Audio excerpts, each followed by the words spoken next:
தந்து பாதுகாத்து வந்தீரையா. ஒவ்வொரு நாளும் உணவும் உடையும் தந்து பாதுகாத்து வந்தீரையா. உடல் சுகம் தந்து ஒரு குறைவின்றி வழி நடத்தி வந்தீரையா.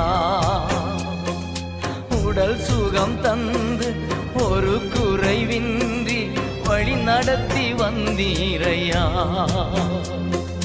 நன்றி ராஜா இயேசு ராஜா, நன்றி ராஜா என் இயேசு ராஜா, நன்றி ராஜா இயேசு ராஜா, நன்றி ராஜா இயேசு ராஜா. ராஜா நீ செய்த நன்மைகள்